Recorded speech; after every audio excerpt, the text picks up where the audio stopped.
காலநிலை மாற்றம் எந்த அளவுக்கு ஒரு பெரிய பிரச்சனையோ அந்த அளவுக்கு ஒரு பெரிய பிரச்சனையா குப்பை மேலாண்மை மாறிக்கிட்டு வருது.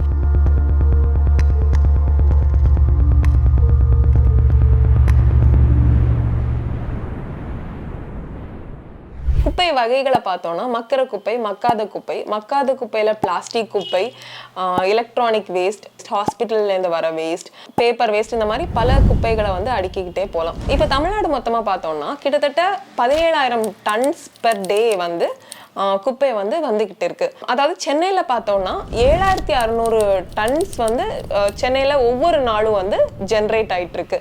இதுல வந்து கிட்டத்தட்ட 5,300 டன்ஸ் வந்து ஒவ்வொரு நாளும் டைரக்டா லேண்ட்ஃபில்லுக்கு போகுதுன்னு சொல்லி ரிப்போர்ட்ஸ்ல சொல்றாங்க.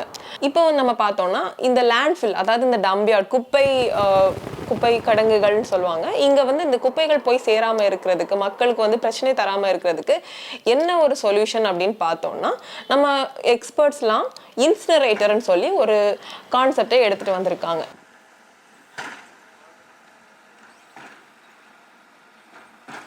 இந்த இன்சினரேஷன் அப்படிங்கிறது ஏதோ அற்புதமான ஒரு நவீன தீர்வு அப்படிங்கிறது மாதிரி இவங்க ப்ரொஜெக்ட் பண்ணுறாங்க. ஆனால் உண்மையிலே வந்து பல ஆண்டுகளுக்கு முன்னாடியே வந்து இங்கே ஏராளமான இன்சினரேட்டர்ஸ் இருக்குது. குறிப்பாக தலைநகர் டெல்லி, மிக அதிக மாசுபாட்டை கொண்ட தலைநகர் டெல்லியில் மிகப்பெரிய பிரம்மாண்டமான அளவில் இன்சினரேட்டர்ஸ் ஆல்ரெடி இருக்குது. அந்த இன்சினரேட்டருக்கு தேசிய பசுமை தீர்ப்பாயமே வந்து 25 லட்சம் ரூபாய் பெனால்ட்டி போட்டிருக்காங்க. எதுக்காக அப்படின்னு பார்த்தா, இந்த கார்சினோஜெனிக் அப்படின்னு சொல்லக்கூடிய டயாக்சின் வாயுக்களை எமிட் பண்ணதுக்காக அந்த பெனால்ட்டி போட்டிருக்காங்க. அந்த பெனால்ட்டியை கட்டிட்டு திரும்பவும் அந்த இன்சினரேட்டர்ஸ் வந்து அதே மாதிரி ஃபங்க்ஷன் ஆகிட்டு இருக்குது அப்படின்னு சொல்லலாம். சுற்றுச்சூழல் பாதுகாப்பு சட்டத்தில் பொறுத்தளவில் பொல்யூஷன் அண்ட் வேஸ்ட் இது ரெண்டுமே தனித்தனியாக அவங்க டிஃபைன் பண்ணுறாங்க. அதாவது என்னென்னா, வேஸ்ட் என்பதை தனியாக பிரத்யேகமாக அதற்கான சட்டத்திட்டங்கள், அவற்றை எப்படி நாம் மேலாண்மை செய்வோம் என்பதற்கான தனியான கைட்லைன்ஸ் வந்து கொடுத்துருக்காங்க.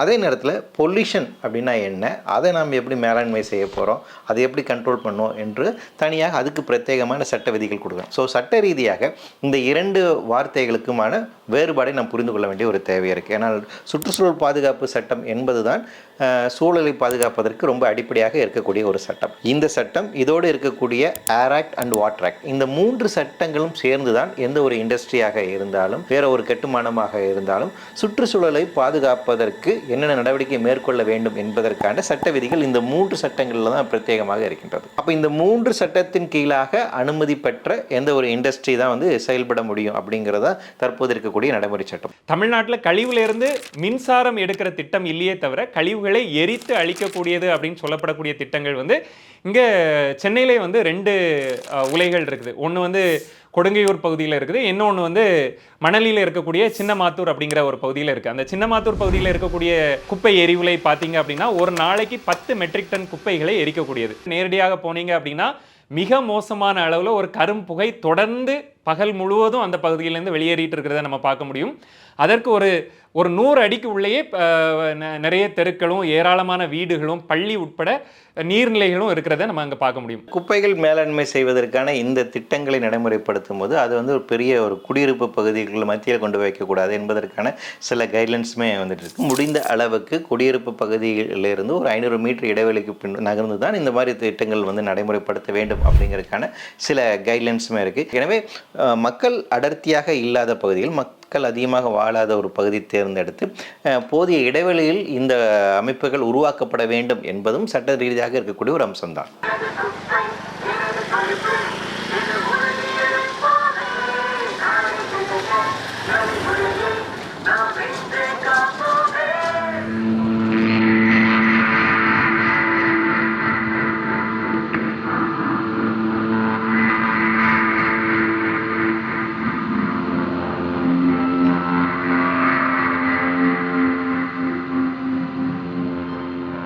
ஸ்டார்ட் பண்ணும்போது நாங்கள்லாம் கேட்கும்போது ஆஃபீஸர்ஸ்லாம் வருவாங்க, என்ன நடக்க போகுது அப்படின்னு கேட்டாலே வந்து இது வந்து இபி ஆஃபீஸ் வருது, சோஷியல் கவர்மெண்ட் ரிலேட்டட் ஆஃபீஸாக வரப்போகுது அப்படின்றது மட்டும்தான் எங்ககிட்ட இன்டிமேட் பண்ணாங்க. அப்புறமா தான் தெரிஞ்சிச்சு இந்த சுடுகாடு வரப்போகுது, அப்புறம் இந்த இந்த எரிக்கிறது வரப்போகுது அப்படின்னு சொல்லிட்டு. ஃபஸ்ட்டுலாம் எங்களுக்கு என்ன நடக்க போகுதுன்றது எங்களுக்கு தெரியவே தெரியாது. ஸோ அவங்க கன்ஸ்ட்ரக்ட் பண்ணி முடிச்சுட்டாங்க. அதுக்கப்புறமா எங்களுக்கு தெரிய ஆரம்பிச்சது அவங்க வந்து வேஸ்ட்டு, அந்த குப்பைங்க, அது மாதிரி கோவிட் டைம்ஸில் கூட நிறைய எல்லாமே இங்கே வந்து தான் வந்து அது வந்து எரிக்க ஆரம்பித்தாங்க. எரிக்க ஆரம்பித்தது வந்து எங்களுக்கு ஃபுல்லாகவே வந்து பிளாக் கலர் டாட்ஸு. நம்மளால் கொஞ்ச நேரம் கூட மேலே நிற்கவே முடியாது. நீங்கள் சுற்றி இருக்கிற செவருங்க, சுற்றி இருக்கிற மக்கள், விலங்குங்க, இங்கே இருக்க உள்ளே வேலை செய்கிற ஆளுங்க எல்லாமே கருகருத்து போய் தான் சுற்றுறாங்க. செவருங்கள் எல்லாம் இந்த எரியூட்டிகளுடைய கருஞ்சாம்பல்கள் காரி துப்பி வச்ச மாதிரி செவுர்கள்லையும் இங்கே இருக்கக்கூடிய விலங்குகள் மேலேயும் நீங்கள் அப்பட்டமாக நீங்கள் கண்கூடாக பார்க்கலாம். ஆமாம், ட்ரெஸ்ஸை காய வச்சாவே மேலே ஃபுல்லாக கருப்பு கருப்பாக ஆகிடுது சார். துணி அழைச்சி மேலே போட்டாவே எல்லாம் பிளாக் கலரில் ஆகிடுது. வீடு ஃபுல்லாக கறி, வெளியில் நடக்க முடியல. காலெல்லாம் பார்த்தீங்கன்னா எங்கள் காலெல்லாம் அவ்வளோ இதுவாக இருந்தது. இந்த தாரில் நடந்து வந்த மாதிரி இருக்குது. வீடு ஃபுல்லாக கறி தான். வீடு ஜன்னல் ஃபுல்லாக, பாத்ரூம், அந்த உள் பாத்ரூமில் கறியாக இருக்குது பார்த்துக்குங்க. அப்போ பார்த்துக்குங்க எவ்வளோ தொடச்சோம்னா அந்த கறி அப்படியே இருக்குது. இது போகவே போகாது. அவ்வளோ அளவுக்கு வந்து இது இப்போ கம்மியாக இருக்குது, பட் இன்னுமே போகவே போகாது. நம்மளால வாஷபிளே கிடையாது, அந்த அளவுக்கு அவ்வளோ பிளாக்காக இருக்குது. இப்போ இது உள்ளே போகிறது நம்ம வயிற்றுக்குள்ளே போச்சுன்னா அது என்ன ஆகும்? காலெல்லாம் பாருங்கள், என் காலெல்லாம் அப்படியே கருப்பு. இப்போ மழையில் நனைஞ்சனால இந்த பனியன் கலரில் இருக்கும் அழுக்கு. நம்ம அப்படியே வீட்டுக்குள்ளே போனால் அப்படியே காலாக கருப்பு கருப்பு கருப்பு கருப்பு கருப்பாக இருக்கும். தண்ணி பிடிச்சி வச்சா கூட அந்த தண்ணியில் கறி வருது. தண்ணி வந்து இந்த தண்ணி இந்த அரைச்சி கழிவு நீர் ஒன்று ஊற்றுறாங்க. அந்த தண்ணி வந்து போர் தண்ணியில் ஜாயிண்ட் ஆகி அந்த தண்ணி வந்து அப்படியே ஒரு மாதிரி எல்லோஸ் கலரில் வருது. ஒரு மாதிரி துர்நாற்றம் அடிக்குது.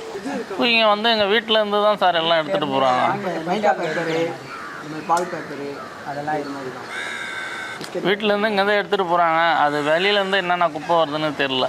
லாரியில் வந்துச்சுப்பா, ஹாஸ்பிட்டல்லேருந்து வந்தது. அதெல்லாம் இது உள்ள தான் எரிச்சாங்க. அதுவும் நம்மளுக்கு தெரியும். கண்டிப்பாக. ஆனால் அதுக்கு உண்டான அதுக்கு இது இல்லை, ஆதாரம் இல்லை.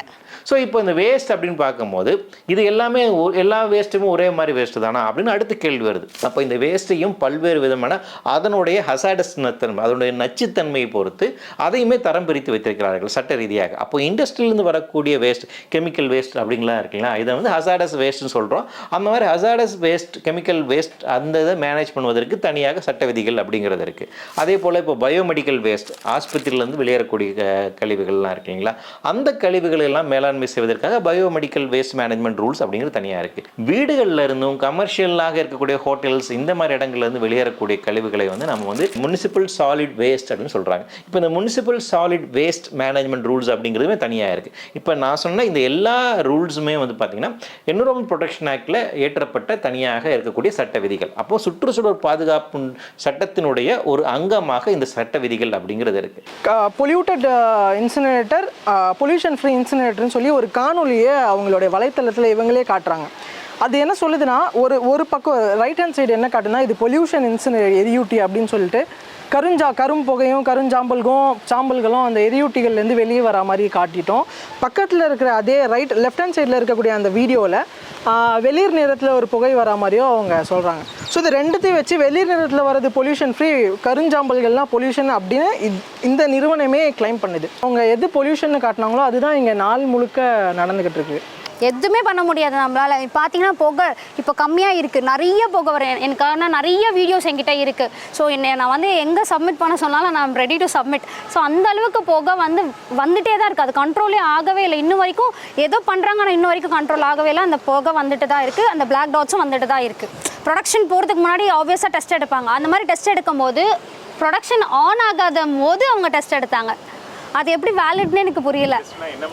அவங்க வந்து பண்ணாங்க, இது வந்து எவ்வளோ அளவுக்கு இம்பாக்ட் ஆகுன்றதை செக் பண்ணியிருக்காங்க போல். பட் செக் பண்ணும்போது எங்கள் வீட்டில் தான் வந்து செக் பண்ணாங்க, ஆனால் ப்ரொடக்ஷன் அங்கே ஆனே ஆகலை. குளோரின் கண்டென்ட் இருக்கக்கூடிய எந்த பொருளை நம்ம எரிச்சோம் அப்படின்னாலும் அதுலேருந்து டயாக்சின் கேஸ் வெளியே வரும். குறிப்பாக இந்த நெகிழியில் பிவிசி இந்த மாதிரியான பிளாஸ்டிக்ஸ் எரிக்கும் போது டயாக்சின்ஸ், பியூரான்ஸ் இந்த மாதிரியான வாயுக்கள் வெளிவரும்.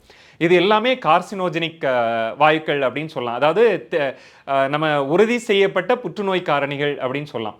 இன்னொன்று ஹெவி மெட்டல்ஸ் வந்து இதில் ரொம்ப முக்கியமான ஒரு கண்டாமினேஷனாக இருக்கும். லெட்டு, அப்புறமா பாதரசம், இந்த மாதிரியான ஹெவி மெட்டல்ஸ். இந்த ஹெவி மெட்டல் எமிஷனும் நேரடியாக நரம்பு மண்டலம், மூளை நரம்பு மண்டலத்தில் பாதிக்கக்கூடியதாக நம்ம பார்க்குறோம். ஸோ 2019 முதல்ல இந்த எரியூட்டி வந்துச்சு. வரும்போது இங்கே இருக்கக்கூடிய மக்களுக்கு வந்து மூச்சு விடுறது பிரச்சனை, அப்புறமா வந்து மயக்கம்லாம் வந்துச்சுன்னு இங்கே இருக்கிற மக்கள்லாம் போய் கம்ப்ளைண்ட் பண்ணாங்க. ஸோ கம்ப்ளைண்ட் பண்ணதுக்கு அப்புறமும் இந்த சிம்னியோட ஹைட்டை ஏற்றுனாங்க, அதை தாண்டி வேறு எதுவுமே பண்ணல. எல்லாருக்குமே இம்பேக்ட் இருக்குது சார்.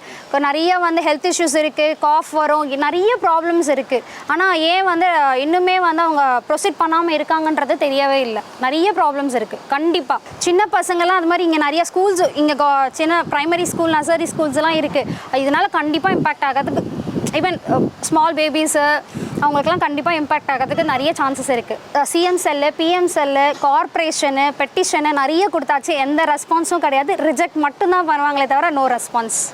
ஏதாவது பதில் சொல்றாங்க சொன்னாங்கன்னா அந்த டைமில் வந்து பார்க்குறேன்னு சொல்லுவாங்க. பார்க்கும்போது இவங்க ப்ரொடக்ஷன் ஸ்டாப் பண்ணிவிடுவாங்க, அவ்வளோதான், ஒர்க் ஆகலை அப்படின்னு சொல்லிட்டு க்ளோஸ் பண்ணிவிடுவாங்க. அப்படி இல்லையா அவங்களுக்குள்ளே டீலிங் முடிச்சுட்டு மேடம் நீங்கள் க்ளோஸ் பண்ணுறோம் அப்படின்னு சொல்லிட்டு நான் கால் பண்ணுவாங்க. பட் தயவு செஞ்சு க்ளோஸ் பண்ணாதீங்க, ஸ்டில் இது வந்து ஓடிட்டு தான் இருக்குது, இந்த problem we are facing still அப்படின்னு சொன்னால் கூட.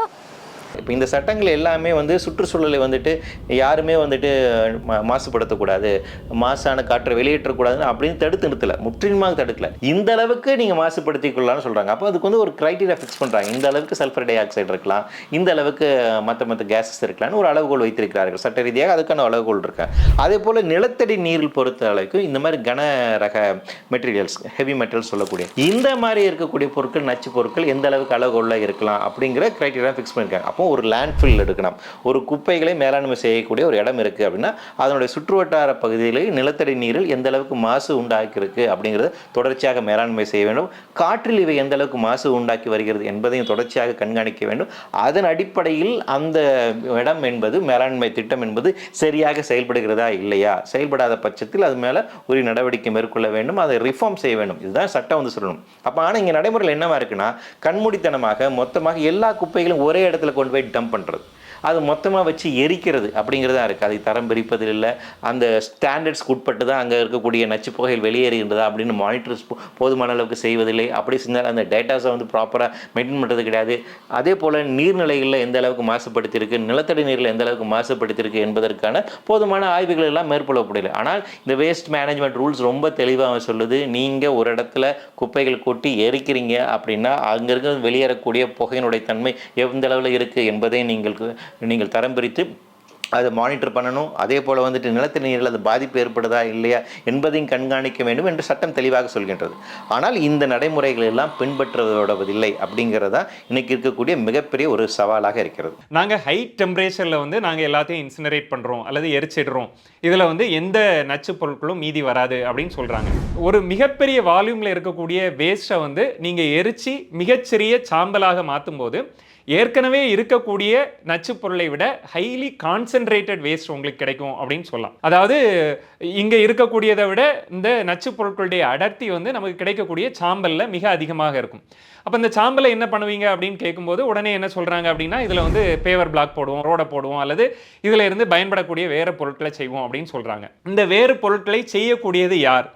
அந்த சிமெண்ட்லேயோ அல்லது மணல்லையோ அல்லது இந்த பொருட்களில் அந்த காங்கிரீட் கலவையில் அதை மிக்ஸ் பண்ண போகிறீங்க அப்படின்னா அதை கையால் தொட்டு வேலை செய்ய போகிறது யார்?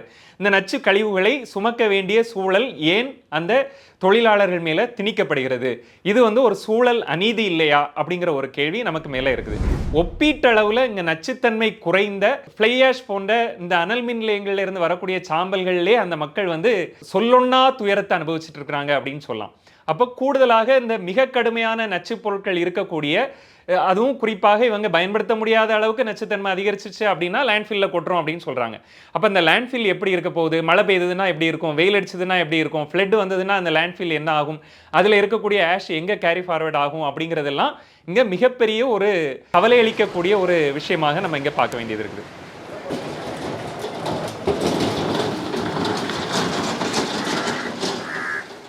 மக்கள் கிட்ட குப்பைகளை, குறிப்பா நெகிழி குப்பைகளை எரிக்கக்கூடாது, அது எரிக்கிறதுனால எந்த அளவுக்கு நெகட்டிவ் இம்பாக்ட்ஸ் வரும்னு சொல்லி மக்கள் கிட்ட சொல்ற நம்மளோட கவர்மெண்ட் இன்சினரேட்டர்ங்க பேர்ல குப்பைகளை எரிக்க போறாங்க. அது இன்னும் மக்கள் கிட்ட எடுத்துட்டு போறதுக்காக வேஸ்ட் டு எனர்ஜி, அதுல இருந்து எலக்ட்ரிசிட்டி ப்ரொடியூஸ் பண்றோம்னு சொல்லி நிறைய இடங்கள்ல எடுத்துட்டு வர போறாங்க. இது வந்து சென்னையோட நிக்க போகுதா அப்படின்னா அதுவும் இல்லை.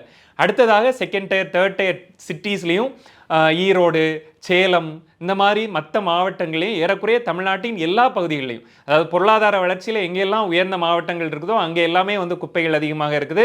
அந்த குப்பைகளை கையாள்வதற்காக தமிழ்நாடு அரசு திணறிட்டு இருக்குது அப்படின்னு சொல்லலாம். இந்த இடங்கள்ல எல்லாமே இந்த வேஸ்ட் டு எனர்ஜி அப்படிங்கிற பிளான்ஸை கொண்டு வரதுக்கு முயற்சி பண்ணிட்டு இருக்காங்க. குப்பைகளை பொறுத்த வரைக்கும் அதை மேலாண்மை செய்வதற்கான உரிய அதிகார அமைப்பு அப்படிங்கிறது லோக்கல் அத்தாரிட்டிஸாக இருக்கக்கூடிய அந்த உள்ளாட்சி அமைப்புகள், குறிப்பாக முனிசிபாலிட்டிஸ், பஞ்சாயத்து, இவர்களுடைய பொறுப்பு அப்படின்னு சொல்லிடுறாங்க. நம்பர் 1. இரண்டாவது, அவர்கள் அந்த குப்பையை கலெக்ட் பண்ணணும். அந்த கலெக்ட் பண்ண வேண்டிய வேலையுமே அவங்களோட தான்.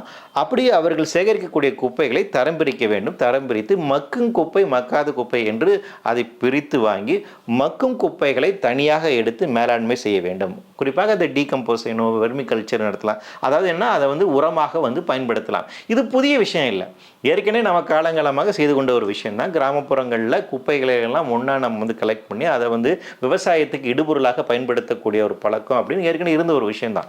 ஸோ அந்த மாதிரி அதை செய்யணும் அப்படிங்கிறத சட்ட விதிகள் சொல்கின்றது. இரண்டாவது, மக்காத குப்பைகள், பிளாஸ்டிக், இந்த மாதிரி மற்ற குப்பைகள்லாம் இருக்கலாம், இவற்றை தனியாக தரம் பிரித்து அவற்றில் எதை நம்ம ரீசைக்கிள் பண்ண முடியும், எதை பண்ண முடியாதோ இறுதியாக அதை எடுத்து போய் லேண்ட்ஃபில் அப்படின்னு சொல்லுற இடத்துல டம்ப் பண்ணிடலாம்னு சொல்கிறாங்க. ஒரு வேஸ்ட் எனர்ஜி பிளான்ட் கட்டணும், ஒரு எரியூட்டி கட்டணும், அதுலேருந்து மின்சாரம் தயாரிக்கணும் அப்படின்னு சொல்கிறாங்க. ஆனால் இந்த தயாரிக்கிற மின்சாரம் வந்து பார்த்திங்கன்னா இருக்கிறதுலே காஸ்ட்லியஸ்டான மின்சாரம். ஒரு யூனிட் கரண்ட் வந்து 8 ரூபா, 7.5 ரூபாயிலேருந்து 8 ரூபா கொடுத்து வாங்கணும். ஆனால் அதே ஆப்ஷன்ஸ் வந்து ரெனியூபிள் எனர்ஜி சோலாரில் பார்க்குறப்போ வெறும் 2.5 ரூபாயில் நம்மளுக்கு கிடைக்கும். அது இல்லாமல் இந்த பிளான்ட் அமைக்கிறதுக்கு அரசாங்கம் வந்து பல்வேறு சலுகைகள் கொடுக்குது. ஃப்ரீயாக லேண்ட் கொடுக்குது. பிளான்ட் செட் பண்ணுறதுக்கு வயபிலிட்டி கேப் ஃபண்டிங், VGF அப்படின்னு சொல்லுவாங்க, 50% வரைக்கும் கொடுக்குது. அவங்களுக்கு வந்து பார்த்திங்கன்னா வாட்டர் சப்ளை கொடுக்குது. ஸோ இந்த மாதிரி பல்வேறு சலுகைகள் கொடுக்கறனால இந்த பிளான்ட் வந்து இன்றைக்கி வந்து வயபிளாக இருக்குது. சரி, அரசாங்கம் வந்து இவ்வளோ செலவு பண்ணி இந்த ப்ராஜெக்ட் வந்து சக்ஸஸ்ஃபுல்லாக இருக்கா அப்படின்னு பார்த்தா கண்டிப்பாக கிடையாது. இத்தனை அதிகமாக செலவு பிடிக்கக்கூடிய, ஏற்கனவே இருக்கக்கூடிய வாழ்வாதாரங்களை சிதைக்கக்கூடிய, சுற்றுச்சூழலை மாசுபடுத்தக்கூடிய, அப்புறம் பொதுமக்களுடைய உடல் நலத்தை பாதிக்கக்கூடிய இவ்வளவு மோசமான ஒரு திட்டத்தை கொண்டு வருவதற்கான அவசியம் என்ன அப்படின்னு பார்த்தா, இந்த பிளாஸ்டிக்ஸ் உற்பத்தி பண்ணுற ஃபாசில் ஃபியூயல் கம்பெனிஸ்லேருந்து அதை யூஸ் பண்ணுற சிங்கிள் யூஸ் பிளாஸ்டிக்காக மாற்றுற FMCGs கம்பெனிஸ் வரைக்கும் இந்த மாதிரி எரியூட்டிகள், இன்சினரேட்டர்ஸ், வேஸ்ட் எனர்ஜி பிளான்ட்ஸை வந்து ஆதரிக்கிறாங்க. அது மட்டும் இல்லாமல் இந்த பிளான்ட்டுக்கு ஃபண்டிங் பண்ணுறது யார் அப்படின்னு பார்த்தீங்கன்னா ஏஷியன் டெவலப்மெண்ட் பேங்க்ஸ் போன்ற குளோபல் நார்த்தில் இருக்கிற பேங்க்ஸு. சரி, ஃபண்டிங் நம்ம இவங்க கொடுக்குறாங்கன்னு பார்த்தாச்சு. இதுக்கு டெக்னாலஜி யார் கொடுக்குறாங்கன்னு பார்க்குறப்போ பெரும்பாலும் இந்த கம்பெனிஸ் எல்லாமே வந்து பார்த்திங்கன்னா குளோபல் நார்த் அப்படின்னு சொல்லக்கூடிய அமெரிக்கா, யூரோப், ஜப்பான் போன்ற நாடுகளில் இருக்கிற கம்பெனிஸ் தான் இந்தியா, சைனா, இந்தோனேஷியா மாதிரி நாடுகளில் வந்து இந்த டெக்னாலஜியை வந்து அவங்க வந்து கொண்டு வராங்க. ஏன் கொண்டு வராங்கன்னு பார்த்தீங்கன்னா யூஎஸ்ஏலெல்லாம் வந்து பார்த்திங்கன்னா இந்த இன்சினரேட்டர்ஸ் வந்து தடை செய்கிறாங்க. இருக்கிற இன்சினரேட்டர்ஸை க்ளோஸ் பண்ணுறாங்க. அவங்களுக்கு வந்து பிஸ்னஸ் வந்து பண்ணணுங்கிறதுக்கோசரம் தான் நம்ம மாதிரி கண்ட்ரீஸில் வந்து இந்த டெக்னாலஜியை வந்து பரப்புகிறாங்க. இப்போ இவ்வளவு தீவிரமாக பிரச்சனைகள் இருக்கும்போது அரசாங்கம் இதற்கு என்னதான் செய்யணும் அப்படின்னு பார்த்தா, இங்கே கழிவில்லாமை நோக்கி அரசாங்கம் நகரணும். கழிவில்லாமை அப்படிங்கிறது ஜீரோ வேஸ்ட் அப்படின்னு சொல்லுவோம். முதல்ல வந்து கழிவுகளை அவற்றுடைய உற்பத்தியிலே தடுக்கிறது. வெறுமனே வந்து ஒரு 10-15 ப்ராடக்ட்ஸை மட்டும் சிங்கிள் யூஸ் அப்படின்னு சொல்லிட்டு அதை தடை பண்ணுவது மட்டும் கிடையாது. இங்கே வந்து சாதாரண தெருவில் விற்கக்கூடிய, காய்கறி விற்கக்கூடிய, பூ விற்கக்கூடிய, மக்கள் பயன்படுத்தக்கூடிய பொருட்களை மட்டும் தடை விதிச்சுட்டு சூப்பர் மார்க்கெட்டில் விற்கக்கூடிய பிஸ்கட்ஸாக இருக்கட்டும், ஸ்நாக்ஸாக இருக்கட்டும், மசாலா பேக்கெட்ஸாக இருக்கட்டும், பால் பேக்கெட்ஸாக இருக்கட்டும், இதெல்லாம் தடை இல்லாமல் வர்த்தகத்துக்கு அனுமதித்திருக்கிறதே வந்து ஒரு ஒரு உள்ளுக்குள்ள ஒரு முரணான ஒரு விஷயமாக இருக்குது. அப்போ சிங்கிள் யூஸ் பிளாஸ்டிக் அப்படிங்கிற பேன் பண்ணுறீங்க அப்படின்னா ஒட்டுமொத்தமாக இந்த சிங்கிள் யூஸ் பிளாஸ்டிக்ஸ் எல்லாத்தையும் தடை பண்ணணும். அப்போ இதை உற்பத்தியிலே குறைக்கிறது அப்படிங்கிறது முதல் விஷயம். அடுத்தது இருக்கிற கழிவுல ஏறக்குறைய 50-60 விழுக்காடு வந்து மட்கக்கூடிய கழிவுகள் தான். இந்த மட்கக்கூடிய கழிவுகளை முழுக்க நீங்கள் மட்க செய்தாலே வந்து இந்த குப்பை மேலாண்மை பிரச்சனையில் 60 விழுக்காடு பிரச்சனை பேர்டன் வந்து குறைஞ்சு போயிடும். மீதி இருக்கக்கூடியது வெறும் 40 விழுக்காடு. இந்த 40 விழுக்காடில் 15-20 விழுக்காடு மறுசுழற்சி செய்யக்கூடிய பொருட்கள் இருக்கும். இந்த மறுசுழற்சி செய்யக்கூடிய பொருட்களை முழுமையாக மறுசுழற்சி செய்வதற்கான உட்கட்டமைப்புகளை உருவாக்குறது, அதற்கான கூடுதல் பணியாளர்கள் தேவைப்படக்கூடிய இடங்களில் அமர்த்துறது அப்படிங்கிறது மிக முக்கியமான ஒரு விஷயமாக இருக்கும். இங்கே எல்லாத்துக்கும் அடிப்படை வந்து இந்த கழிவுகளை பிரித்து பெறுதல் அப்படிங்கிறத பார்க்குறோம். இந்த கழிவுகளை பிரித்து பெறுறதுக்கே தமிழ்நாடு அரசு வந்து சென்னை கிளைமேட் ஆக்ஷன் பிளானில் வந்து அதனுடைய நாங்கள் 2030 தான் 100% இலக்கை எட்டுவோம் அப்படின்னு சொல்லியிருக்காங்க. அப்போது இங்கே வந்து மிகப்பெரிய ஒரு பிரச்சனை இருக்கிறத நம்ம பார்க்குறோம். கழிவுகளை பிரித்து பெறவே நம்ம இங்கே முயற்சிகள் எடுக்கலை அப்படின்னா இந்த குப்பை மேலாண்மையினுடைய அடிப்படையான ஒரு தொடக்க படியை கூட நம்ம எடுத்து வைக்கல அப்படிங்கிறது தான் அர்த்தம். அப்போ முழுமையாக கழிவில்லாமை அப்படின்னு சொல்லக்கூடிய சூழலை நோக்கி நகர்வது தான் முழுமையாக இந்த திடக்கழிவு மேலாண்மைக்கு ஒரு நீண்ட கால அளவில் மக்களுக்கும் சூழலுக்கும் பாதுகாப்பான தீர்வாக அமையும். இந்த பின்னணியில் இப்போ அரசு அறிவித்திருக்கக்கூடிய தமிழ்நாட்டின் பல பகுதிகளிலையும், சென்னை உட்பட பல பகுதிகளிலையும் ஒரு ப்ராசஸில் இருக்கக்கூடிய இந்த கழிவுலேருந்து மின்சாரம் பெறக்கூடிய இன்சினரேட்டர் அப்படின்னு சொல்லக்கூடிய திட்டங்களை முழுக்க கைவிட வேண்டும் அப்படின்னு பூவுலகின் நண்பர்கள் சார்பாக நான் கேட்டுக்கொள்கிறேன்.